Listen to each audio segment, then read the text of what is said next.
All right, now we are here to talk Mario versus Sonic in the movie landscape. I'm going to go ahead and turn it over to you guys to kind of summarize what you guys want to discuss.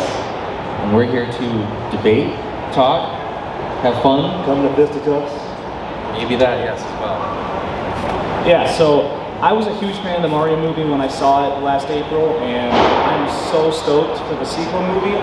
And same thing with the Sonic movies. I was not very optimistic when they were first announced because, you know, Sonic's reputation is not the best. And the second movie somehow expanded on the first one and was a phenomenal film. And I think the Sonic series moving forward might have more potential in the film landscape. And I want to kind of debate the future of both of these series with you guys, as well as just which movies are better so far. Okay, so I have not seen the teaser or trailer for the new Mario sequel. So it wasn't a teaser, it was kind of, Miyamoto said, we're making Mario movie 2. But it was kind of assumed because you make, you know, $1 billion in the box office, you're gonna make a sequel. So that was on what, Mario Day this year they announced that, so no official like video or anything yet. That's what I thought. Okay, so I didn't miss anything. Okay, that's what I thought. Okay. So, I mean, I can jump in with my first thought on Mario. So I'm kind of talking about this last night, is that I think movies today suck. And I was so kind of jaded by my expectations for Mario. Like, everyone says it's great. I'm gonna go in with an open mind, even though I don't think it's gonna do very well. And I was blown away by how much I enjoyed the Mario movie. Whether you're 10, whether you're 35, whether you're 55, this movie has something for you and you're going to enjoy it. And it really was an enjoyable experience for me. There's so many Easter eggs. I thought the animation was incredible. I love that they included Super Mario Kart in there as well. I thought that was an awesome touch. So I think a lot of effort went into that, and it shows with how much money they made. Yeah, the commitment to the source material throughout that movie was phenomenal.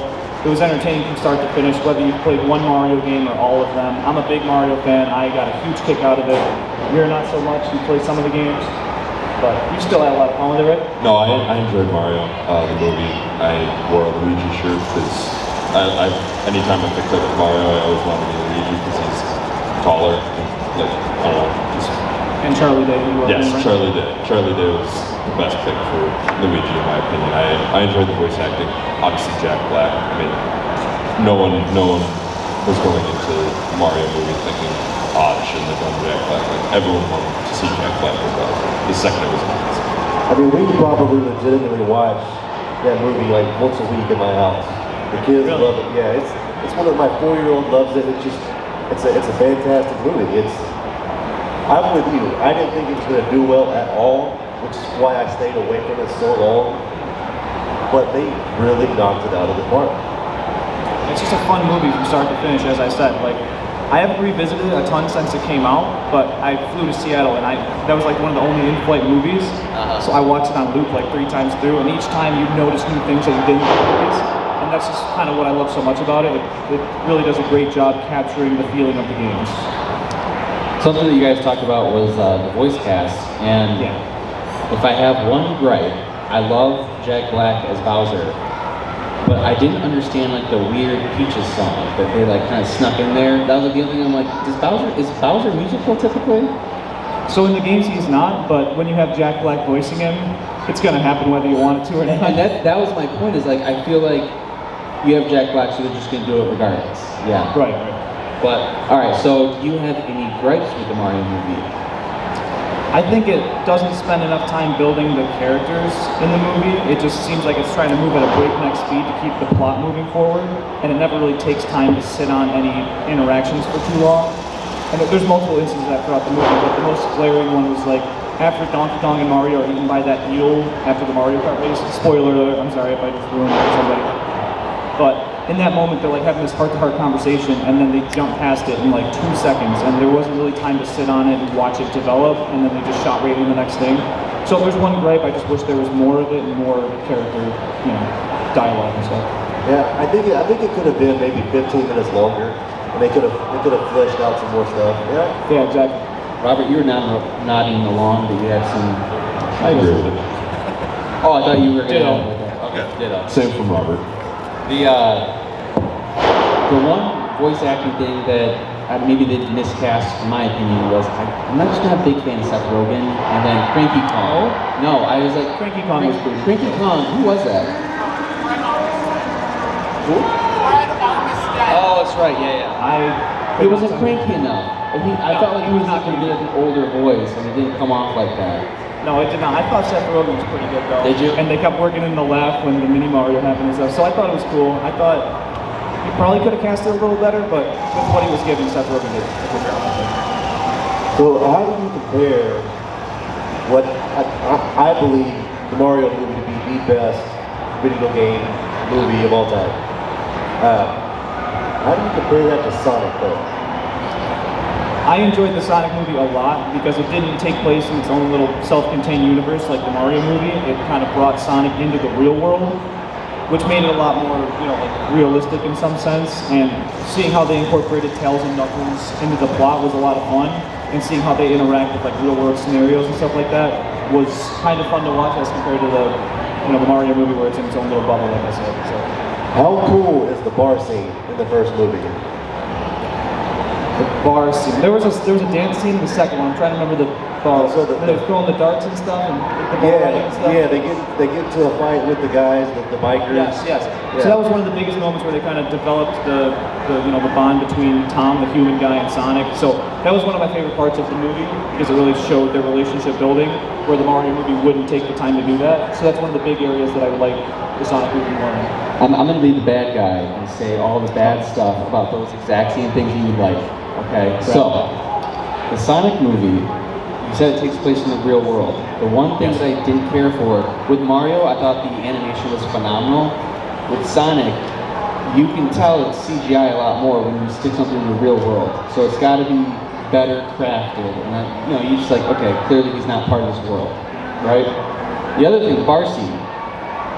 What was Sonic doing for the past 15 years on Earth, or however long he was there? He was just sitting in a cave, running around. He was hiding. Hiding. Why was he hiding? Because he didn't want to go to the Mushroom Land. But he goes to a bar. Yes. And gets seen by everyone. And it's just like, because at that point he accepted, I'm going to get caught. So, he's trying to flee. That's why we're talking, because I needed some rationale. I'm like, why is he here and he doesn't care that he's being seen?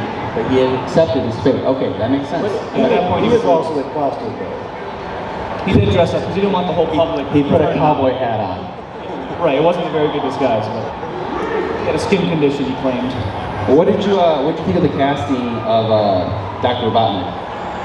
The best casting in either of the movies, in my opinion. Some people, there's some mixed reception on the Jim Carrey casting. I think he did a fantastic job. His gesticulations and just weird movements and expressions fit the character of Robotnik perfectly. I wish they put him in a fat suit. It doesn't really make sense when you see some skinny dude being Eggman. But I think he captured the silliness, especially, as well as the menacing, evil tones to him. I think he did a great job with it. His movements, like you were saying, spot on though. I think that's really well done that he was able to do that. But Robert was I disagree. I mean, it was a good cast, but if you're saying it's the best cast across either, that's just I'm sorry. I disagree. I think Seth Rogen has gone through the laugh. It works great. It's very good. So opposite ends of the spectrum. You got Charlie Day as the Luigi. You got Jack Black as Bowser. You got I just don't really agree with that at all. To each their own. All I gotta say, I can't convince you otherwise, probably. No. So who else would you have casted over Jim Carrey for that role? Yeah, let's hear that. That's a good question. Jack Black. I would say, when was the first one filmed? Because I think 2019. It came out in 2020. All right, you can go to cash out option and say Dwayne The Rock Johnson because he's got an egg head. Okay, that would be awful. Awful choice, but I mean, I don't know, but I don't think that was the perfect cast. I think there's can't name a better one. Therefore, Jim Carrey's perfect. Moving forward, I did like the evolution of Jim Carrey's character at the end of the Sonic movie. You start to see him become, Dr. Robotnik, and I like that. That was a good touch. You got the red suit, his He's now got like his hair going, he's got the crazy mustache. You kind of start to see like his sanity leave him. I was gonna say his madness starts to envelop him, and then by the second movie, he's isolated in the mushroom land for a year by himself. So you can kind of justify his insanity and just being even more odd than he was in the first movie. One thing I really liked about the Mario movie, I don't really jump back and forth between these movies, but I thought the soundtrack was phenomenal because it's mostly an 80s one, and it takes you back to that era. I wasn't in the 80s, but it takes you back to that era of that mindset of this is Mario, this is the world that they're in, and I feel like that was a really good nod to older gamers that grew up with Mario in that era. Oh yeah, there's definitely all the old Nintendo. This guy's old. Hey, it is what it is. It is what it is. Yeah, all the nods to all the 80s gamers and all that. And so, jumping back to Sonic, I think that, like you said, the real world atmosphere, real world environment worked really well for me. Yeah, I think the Mario movie music was phenomenal. Some of the best movie music I've ever heard, because a lot of the original compositions incorporate pretty much every iconic Mario song and motif that you could think of. And it's not just thrown in there as a cheap nod or anything. It's a very cleverly composed piece. And I've listened to it countless times since the movie comes out. I've listened to it probably we're getting into dozens of times at this point. Whereas the Sonic movie soundtrack it suffices. Nothing really stands out in that. The one gripe I will say with the Mario movie one is that it uses a lot of real music, like No Sleep Till Brooklyn, and I'm trying to think of the other one. Take On Me, yeah, when they're driving through the thing. And they had original compositions made for some of the scenes, like the Donkey Kong driving through the town, and they didn't use them in the movie in exchange for those, which I think kind of clashes with this being its own world as opposed to Sonic. It makes sense to have real world music because it's actually there. So that'd be the one gripe with the soundtrack, but I mean, the original compositions, as I said, are phenomenal. Now, Mario and Sonic have had crossovers in video games. Do you think there may be a crossover in movies at all? I don't think they will. I really, really hope so. With Detective Pikachu, you have him going with Sonic and Mario. It would be awesome, and I would be their day zero to watch it. But I don't know if it's very likely, especially with the Mario movie, as I said, being its own thing, and Sonic being in. I'm all ready for Smash Cinematic Universe. I'm hoping for it. So bad, but there's no reason they can't. They have 3 movies right now. They have Mario, Sonic, Pikachu, unless it's Detective Pikachu. Ryan Reynolds' Pikachu works, keep it, don't change, but bring the rest in. It's time to bring the rest in. You have the cast for how many now? Just bring the rest in. What is a video game franchise that you feel like would be a great movie that hasn't been made yet? That's a great question. You want to go first? I think, it's not in Smash, but I think Crash Bandicoot would be a fun one. Yeah. Crash Bandicoot should be in Smash Bros. I mean, we need to start with that right away. I'm waiting for Crash and Spyro to be in Smash Bros. I don't know if you guys ever played it, but there was a game called Shrek Super Slam. Just literally bring in Donkey's moveset and toss it on Spyro as a skin for Smash Bros. Bring it in. I don't want to do the cop-out answer and say Zelda, although that's probably the series that needs a movie the most, because there's a billion different stories you can tell in that universe. We all know Tom Holland will be late. It's going to happen. We have to accept it. Whether we want it to or not, that's probably what they'll go with. I don't want to give a lazy answer like that, though, but I can't think of a better one. Do you have a series in mind? You're hitting the good ones.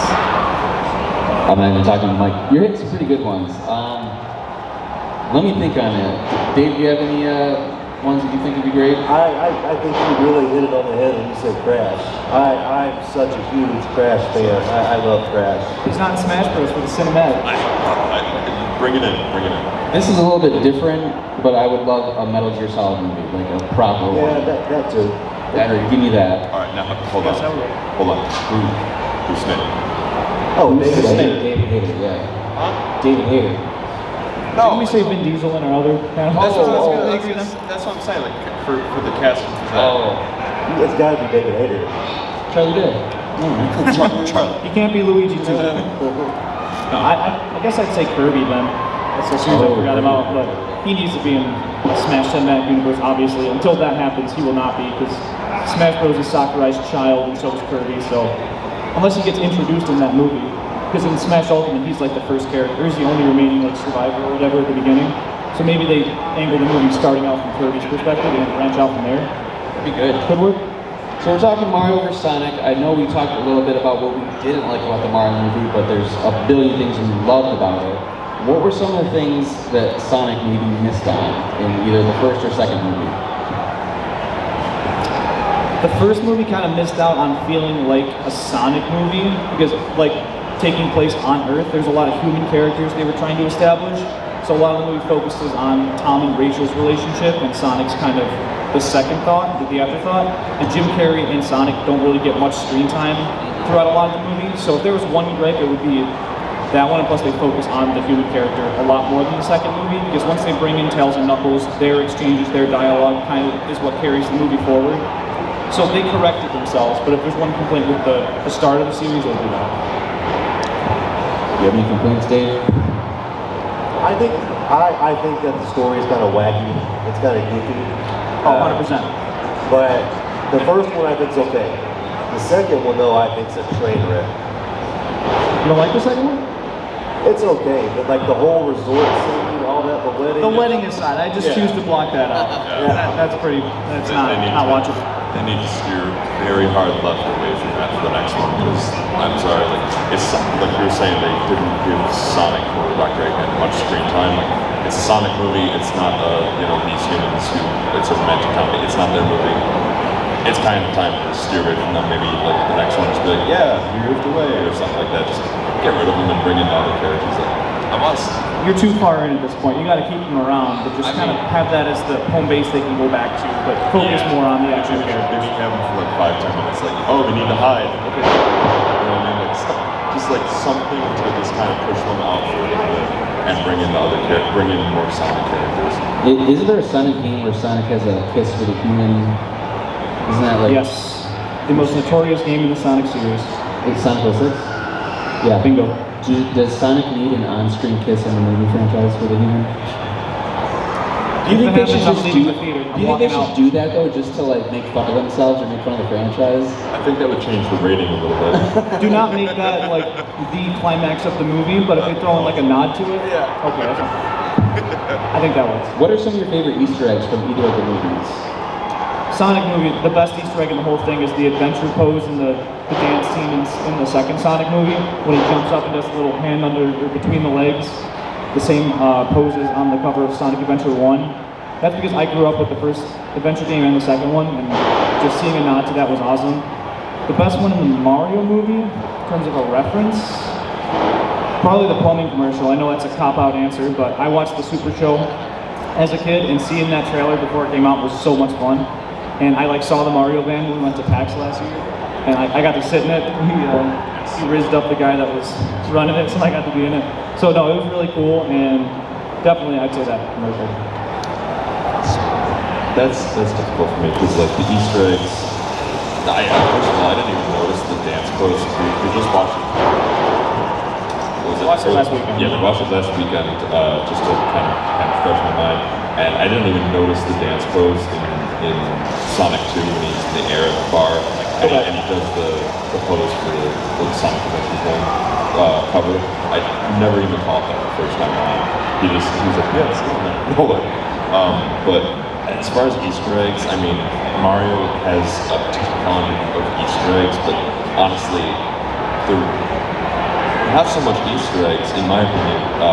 Like the background where they're selling all the power-ups and all the old-timey relics and that, the antique shop. I think it's funny that they call it the antique shop, but I mean, for me, I think Funky Kong is to me my favorite. Like, they didn't give him the name, but you know it's Funky Kong. That's the Uber getting him to where they need to go. I never even thought that was Funky Kong. I never put that together. Never thought the dude No. with sunglasses is Funky It Kong. wasn't very funky. What are you talking about, dude? He was wearing clothes, he tossed on sunglasses, he was driving like a maniac. He It's killed cool. the guy. He straight up He killed did kill the guy. That was fun. Like, it's Funky Kong. All right, let's settle this debate. We are talking about which is the better movie franchise, Sonic or Mario, or maybe what's the best movie from the three of them. My vote is going to go to Mario. That's my favorite movie from the three.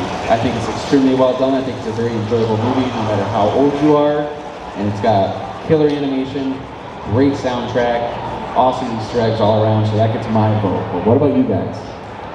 All right, so I think the Mario movie is a little bit better, but I want to vote Sonic because I know not as many people are going to vote for it. So I want to die on that hill because someone has to defend it. It'll be me, that's fine. Because the Sonic movie 2 was very, very enjoyable. The whole last fight with the big Eggman robot was way better done than any fight in the Mario movie. It was very predictable how they went about the final boss and all that. So Sonic movie 2 definitely had the best ending sequence, and I loved seeing Sonic and Knuckles interact throughout the movie. It was a lot of fun. So that's the one I'll pick. As for which series is better itself, again, I'm going to go with Sonic because at least they're pumping out the movies faster. Like, they're getting the third one out this year, every 2 years. I'll take a new one at that quality every couple of years. Perfectly fine. Whereas I'm waiting, 3 or 4 for a Mario one. I don't want to do it. I'd say it's the whole product. Mario is the better movie, but I mean, as far as like favorite moment in any of them, Giant Robot for the win. Sonic 2, Giant Robot. Yeah, I gotta go Team Mario. Mario is the better movie in my opinion. Like we talked about, I do like how there's more content for Sonic. You know, my kids love watching the movies, and it's a series. And with the third movie coming out, it's just more content. And they got that Knuckles show on Paramount Plus in a couple of weeks too. I'm excited for that. All right, everyone, this has been Jeremy Klinger. He's super close to 100,000 subs. He's going to hit today. You can help him out. What's your YouTube handle? Is it just Jeremy Klinger? Jeremy Klinger, yep. All right, well, Jeremy, thank you so much for your time and discussing Mario and Sonic. Thanks so much for having me. All right, so we were talking a little bit last night. As far as conventions go, this isn't your first one, is it? No, so I started going to conventions at the end of 2022. Our first one was GalaxyCon in Columbus. So we do a lot of Ohio events. We're trying to attend the Cleveland Gaming Classic later this year. We did Torg in Columbus, and then I've gone to the PAX events. But this is the biggest RetroCon I've been to. It's been a really fun weekend. Isn't there so much stuff to do and see here? There's 3 levels of just gaming and different types of gaming. You got tabletop, you have pinball, you have video games. There's a lot to see and do here. Yes, the variety here is unlike any other event I've seen, and I'm looking forward to exploring it more today. I don't think you could see everything if you tried. So when we were talking last night, I was really blown away by your maturity. You're only 20 years old, but you're about to hit 100,000 subs. You've been doing YouTube since you were 15. What was that journey like into starting YouTube, and why did you decide to start it? So I grew up in the YouTube generation, and I always watched channels like Nintendo Collecting and Pro Jared, who's here. I watched him a lot, and CND, Captain Nintendo Dude. I loved his vlogs and Nintendo content, and I always wanted to live that kind of life. So I just started when I was 15, because I'm like, I'm probably old enough, that's fine. And I kept building, and here we are now. What was that first video that really took off for you, where you're like, I got a future in this? First video that really took off was when I started doing YouTube Shorts. That's really what got me from 100 subscribers to getting to multiple thousands. So I hit 50,000 subscribers in like the first 6 months to a year because Shorts were introduced. So I took a little break after 2018, but when I was like 17-ish, I started posting Shorts, and those did they went mega viral, like multi-million view videos. But the first full video to do good was my VR Switch video, and I have like 2 million views on it now. It's a 14-minute long video, so the ad payout was actually good, which is not the case for most gaming videos. So that was kind of the indication that, hey, I can probably do this with my life. So. What were the shorts that were taking off for you? I did some console fun facts and Easter egg videos, because the GameCube, not many people knew you could like pop off the faceplate and how the different like adapters on the bottom work. So I just kind of showed off some of those hidden features, I call them, and people loved it, reacted to it, and liked to add more like things they knew that I didn't. So we built up a community with that.